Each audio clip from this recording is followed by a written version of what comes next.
Assalamualaikum warahmatullahi wabarakatuh.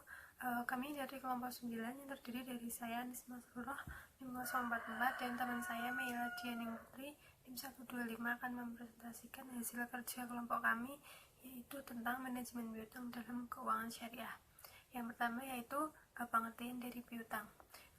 Piutang adalah tagihan kepada pihak lain di masa yang akan datang karena transaksi di masa lalu.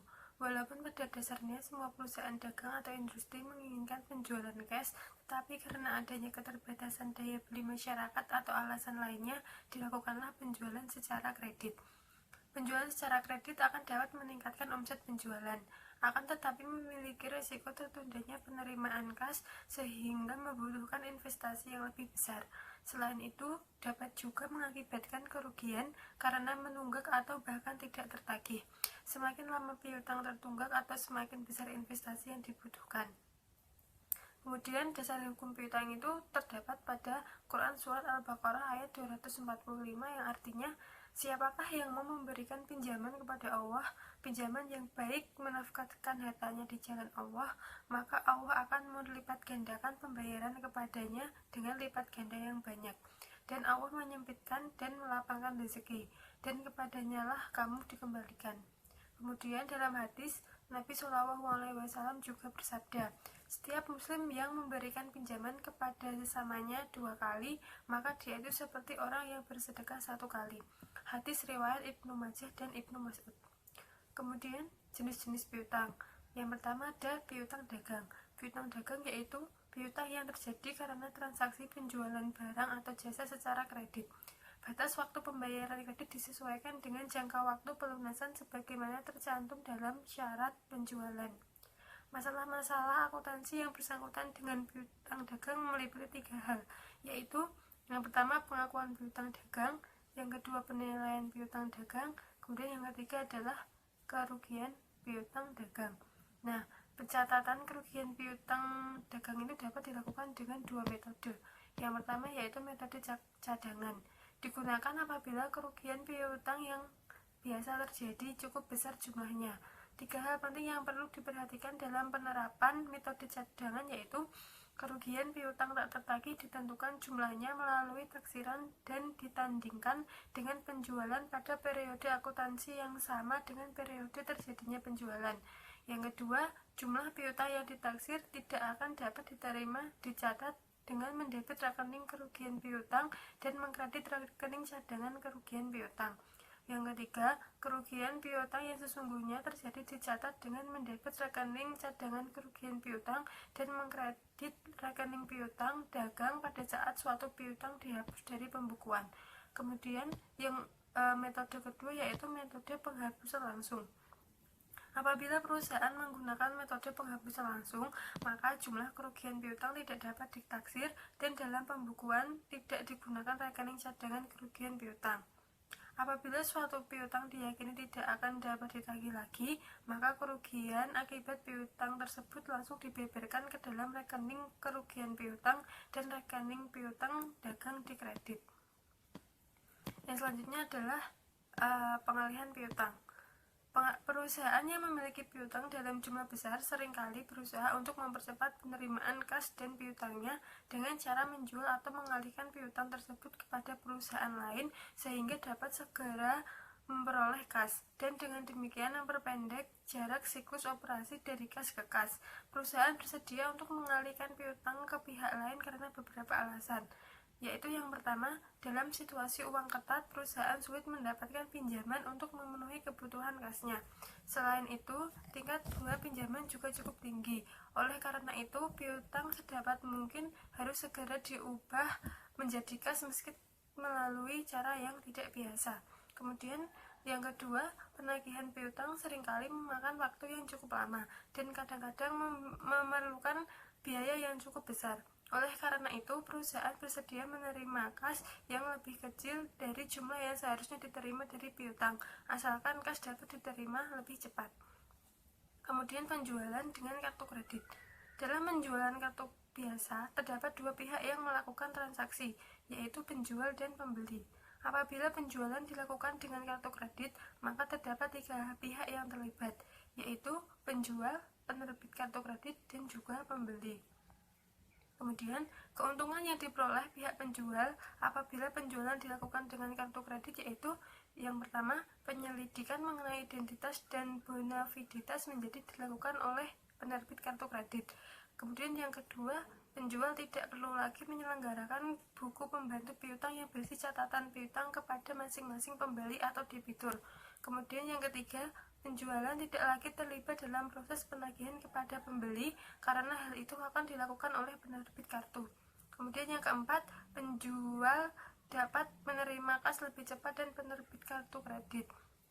Nah, kemudian jenis-jenis dari piutang yang kedua adalah piutang wesel atau wesel tagih, yaitu pernyataan secara tertulis pihak yang berhutang atau debitur kepada pihak yang memberikan hutang atau kreditur untuk melunasi sejumlah dana pada waktu tertentu di masa yang akan datang.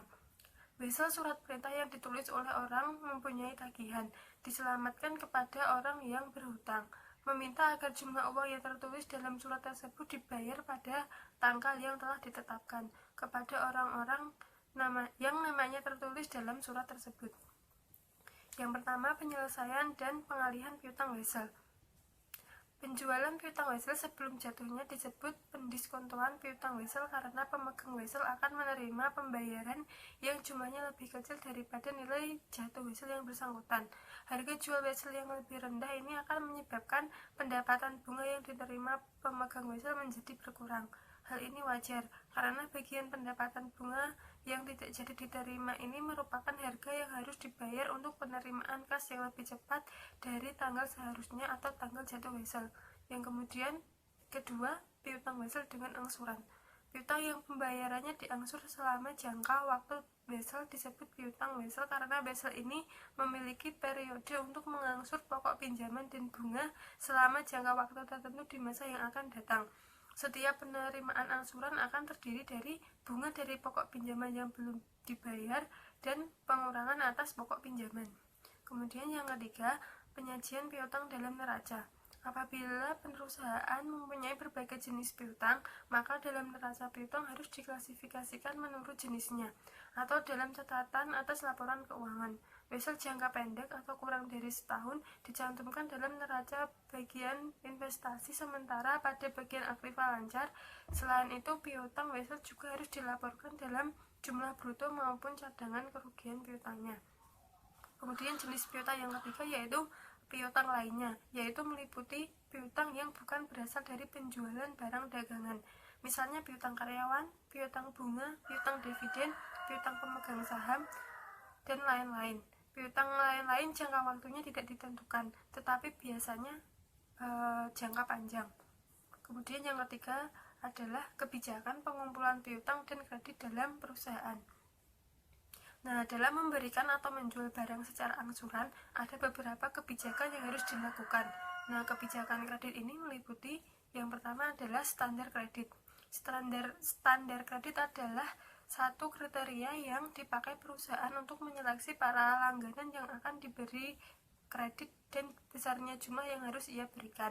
Jika suatu perusahaan melakukan penjualan dengan kredit hanya kepada para pelanggan yang kuat, kerugian karena timbulnya piutang ragu-ragu biasanya kecil. Sebaliknya, ada kemungkinan tingkat penjualan yang hilang dapat lebih besar daripada biaya yang dapat dihindarinya.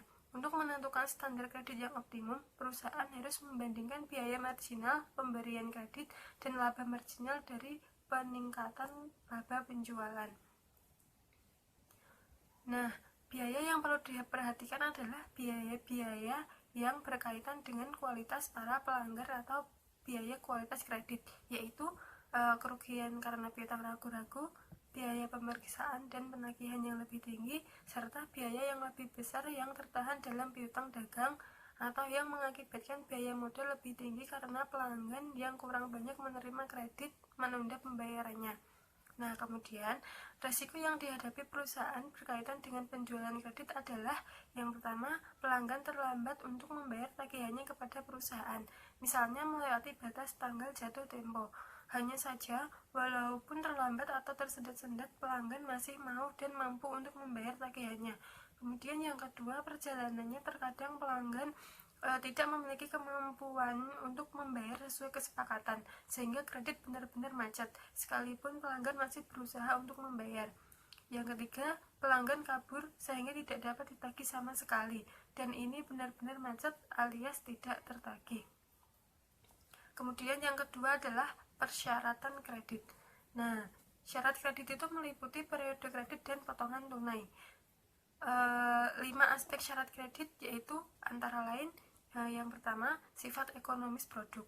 Barang-barang dengan perputaran penjualan yang tinggi dijual dengan syarat kredit yang relatif pendek. Pembeli menjual kembali dengan cepat yang menghasilkan uang tunai sehingga mampu membayar kepada pemasok. Yang kedua, kondisi penjual. Penjual yang keuangannya lemah membutuhkan uang tunai atau syarat kredit yang ditawarkannya berjangka sangat pendek. Kemudian yang ketiga, kondisi pembeli. Pada umumnya, mengejar yang sehat kondisi keuangannya menjual secara kredit, dan sebaliknya menerima kredit yang lebih lama. Kemudian yang keempat, periode kredit. Melonggarkan periode kredit dapat mendorong kenaikan penjualan, tetapi biaya atas dana yang terikat pada piutang dagang akan meningkat. Kemudian yang kelima, potongan tunai, yaitu reduksi harga didasarkan atas pembayaran yang dilakukan selama periode waktu yang telah ditentukan. Kemudian selanjutnya akan dijelaskan oleh teman saya, Mira. Selanjutnya yaitu faktor-faktor yang mempengaruhi besarnya investasi terhadap piutang. Yang pertama adalah volume penjualan kredit. Makin besar proporsi kredit dari keseluruhan penjualan memperbesar jumlah investasi dalam piutang. Dengan makin besarnya volume penjualan kredit setiap tahunnya, berarti bahwa perusahaan itu harus menyediakan investasi yang lebih besar lagi dalam piutang. Yang kedua, syarat pembayaran penjualan kredit. Apabila perusahaan menetapkan syarat pembayaran yang ketat, berarti bahwa perusahaan lebih mengutamakan keselamatan kredit daripada pertimbangan profitabilitas. Makin panjang batas waktu pembayarannya, berarti makin besar jumlah investasinya dalam piutang. Yang ketiga adalah ketentuan tentang pembatasan kredit. Dalam penjualan kredit, perusahaan dapat menetapkan batas maksimal atau plafon bagi kredit yang diberikan kepada para pelanggannya. Makin tinggi plafon yang ditetapkan bagi masing-masing langganan, berarti makin besar pula dana yang diinvestasikan dalam piutang. Yang keempat adalah kebijaksanaan dalam mengumpulkan piutang. Perusahaan dapat menjalankan kebijaksanaan dalam mengumpulkan piutang secara aktif atau pasif. Perusahaan yang menjalankan kebijaksanaan secara aktif dalam pengumpulan piutang akan mempunyai pengeluaran uang yang lebih besar untuk membiayai aktivitas pengumpulan piutang tersebut dibandingkan dengan perusahaan lain yang menjalankan kebijaksanaannya secara pasif. Yang kelima adalah kebiasaan membayar dari para langganan. Apabila sebagian besar pelanggan membayar dalam masa diskon, maka investasi dalam piutang semakin kecil, begitupun sebaliknya. Perbedaan cara pembayaran ini tergantung kepada cara penilaian mereka terhadap mana yang lebih menguntungkan antara kedua alternatif tersebut. Berikutnya, risiko kerugian yang timbul dari kebijakan piutang. Risiko kredit adalah risiko tidak terbayarnya kredit yang telah diberikan kepada para langganan kita. Sebelum perusahaan memutuskan untuk menyetujui permintaan atau penambahan kredit oleh para langganan, perlukah kita mengadakan evaluasi risiko kredit dari para langganan tersebut? Untuk menilai risiko kredit, kredit manager harus mempertimbangkan berbagai faktor yang menentukan besar kecilnya kredit tersebut. Risiko kerugian piutang terdiri atas yang pertama, risiko tidak dibayarkan seluruh tagihan piutang. Artinya risiko ini terjadi apabila jumlah risiko kerugian piutang tidak dapat direalisasikan. Yang kedua, risiko tidak dibayarkan sebagian piutang. Artinya, hal ini akan mengurangi pendapatan perusahaan, bahkan mengakibatkan kerugian apabila jumlah piutang yang diterima kurang dari harga pokok barang yang dijual secara kredit. Yang ketiga, risiko keterlambatan pelunasan kredit. Hal ini akan menimbulkan adanya tambahan dana untuk biaya penagihan kepada peminjam. Yang keempat, risiko tertanamnya modal dalam piutang. Risiko ini terjadi karena adanya tingkat perputaran piutang yang rendah, sehingga mengakibatkan jumlah modal kerja yang tertanam dalam piutang semakin besar. Hal ini dapat pula mengakibatkan adanya modal kerja yang tidak produktif. Pencegahan risiko kredit dapat dilakukan dengan cara sebagai berikut. Yang pertama, mencari informasi tentang mental atau kepribadian. Untuk mendapatkan informasi ini perlu diketahui bagaimana penilaian masyarakat terhadap pelanggan yang bersangkutan mengenai bonaviditas dan karakter pelanggan tersebut. Yang kedua, mencari informasi tentang kemampuan keuangan. Informasi kemampuan keuangan diperoleh melalui pelaporan dalam bentuk neraca, laba rugi, serta laporan lainnya yang menggambarkan posisi keuangan perusahaan dan hasil yang telah dicapai. Mencari informasi tentang jalannya perusahaan. Informasi ini menyangkut posisi keuangan perusahaan pelanggan di masa mendatang, karena ada kemungkinan bahwa pada saat diberikan piutang, posisi keuangan pelanggan menunjukkan keadaan yang menguntungkan, sedangkan untuk masa yang akan datang dapat berubah menjadi tidak menguntungkan. Yang keempat, menetapkan kebijakan tahap demi tahap. Dengan jalan ini, perusahaan akan mampu memberikan penilaian yang lebih valid dalam mengambil keputusan untuk pemberian piutang. Dihentikan terus diberikan tetapi dalam jumlah kecil atau malah memperbesar jumlah piutang yang diberikan kepada pelanggan tertentu. Yang kelima, membatasi jumlah piutang. Apabila hal tersebut berhubungan dengan apa yang terjadi di masa depan sehingga sangat sulit diramalkan. Misalnya suatu pelanggan diberikan piutang dengan jumlah yang kecil dan ia mau membayar sesuai dengan janjinya. Tetapi ketika jumlah piutang sudah mencapai keinginannya, ia pun tak mau lagi membayar. Untuk mengurangi risiko akibat kasus seperti ini, ada baiknya tetap membatasi jumlah piutang yang diberikan kepada pelanggan. Yang kelima, meminta barang jaminan. Barang jaminan baik berupa barang atau bank garansi akan lebih menjamin piutang yang diberikan. Namun perlu dipertimbangkan juga karena biaya penyimpan barang jaminan tersebut dan prakteknya tidak selalu mudah dilakukan. Selanjutnya, seleksi terhadap agen. Ada kalanya kemacetan penagihan piutang bukan pada pihak pelanggan, akan tetapi pada pihak perusahaan itu sendiri. Umpamanya akibat penyelewengan yang dilakukan pegawai perusahaan sehingga penagihan tidak tepat pada waktunya. Kemudian, analisis dalam penentuan kelayakan kredit. Dalam prakteknya terdapat beberapa metode analisis yang dapat digunakan untuk menentukan kelayakan suatu kredit. Metode tersebut yaitu yang pertama, penilaian kredit. Metode analisis nasabah dengan cara mengukur kemampuan nasabah dengan memberikan nilai. Penilaian kredit merupakan cara yang mudah untuk mengevaluasi kredit, khususnya untuk kredit bagi sekelompok nasabah yang memiliki ciri-ciri yang sama. Metode 5 of C. Karakter. Yang pertama, karakter adalah sifat atau watak nasabah. Analisis ini mengetahui sifat atau watak seseorang nasabah pemohon kredit. Apakah memiliki tanggung jawab terhadap kredit yang diambil? Yang kedua, capacity, yaitu analisis yang digunakan untuk melihat kemampuan nasabah dalam membayar kredit. Kemampuan ini dapat dilihat dari penghasilan pribadi untuk kredit konsumtif dan melalui usaha yang dibiayai untuk kredit perdagangan atau produktif. Yang ketiga, kapital, yaitu menilai modal yang dimiliki oleh nasabah untuk membiayai kredit, yaitu selisih antara aktiva dengan kewajiban yang ada. Hal ini penting karena bank tidak akan membiayai kredit tersebut sepenuhnya. Artinya harus ada modal dari nasabah. Yang keempat, condition, yaitu kondisi umum saat ini dan yang akan datang tentunya. Kondisi yang akan dinilai terutama kondisi ekonomi saat ini, apakah layak untuk membiayai kredit untuk sektor tertentu. Yang kelima, kolateral, merupakan jaminan yang akan diberikan nasabah kepada bank dalam rangka pembiayaan kredit yang diajukannya. Jaminan ini digunakan sebagai alternatif bagi bank untuk berjaga-jaga jika terjadi kemacetan terhadap kredit yang dibiayai. Kemudian the 7 Ps of credit. Yang pertama, personality atau kepribadian. merupakan penilaian yang digunakan untuk mengetahui kepribadian si calon nasabah dalam menilai kepribadian yang dilakukan bank sama dengan karakter atau sifat watak nasabah. Yang kedua, purpose atau tujuan mengambil kredit.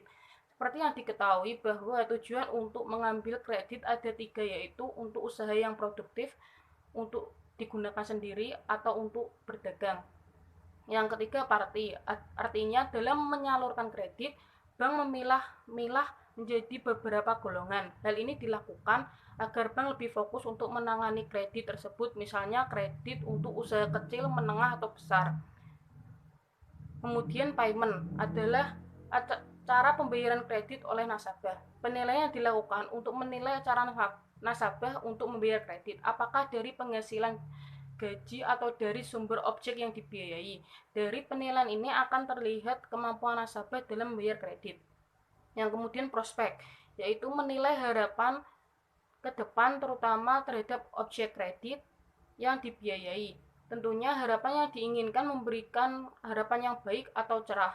Usaha yang tidak mengandung prospek cerah sebaiknya ditunda karena akan menyulitkan bank dan nasabah nantinya. Misalnya usaha yang sudah memasuki titik jenuh. Yang kemudian profitability, artinya kredit yang dibiayai oleh bank akan memberikan keuntungan bagi kedua belah pihak, baik bank atau nasabah. Jika tidak, sebaiknya jangan diberikan. Keuntungan bagi bank tentunya adalah berupa balas jasa yang diberikan nasabah dari bunga atau bagi hasil. Sebaliknya, bagi nasabah, berkembangnya usaha yang dibiayai yang ujung-ujungnya adalah keuntungan dan adanya tambahan modal baginya. Yang selanjutnya, protection, artinya perlindungan terhadap objek kredit yang dibiayai. Perlindungan tidak sebatas jaminan fisik yang diberikan, akan tetapi lebih dari, yaitu jaminan si pengambil kredit seperti asuransi meninggal dunia dan jaminan perlindungan terhadap jaminan fisik yang diberikan dari kehilangan. Sekian presentasi dari kelompok kami, kurang lebihnya mohon maaf. Wassalamualaikum warahmatullahi wabarakatuh.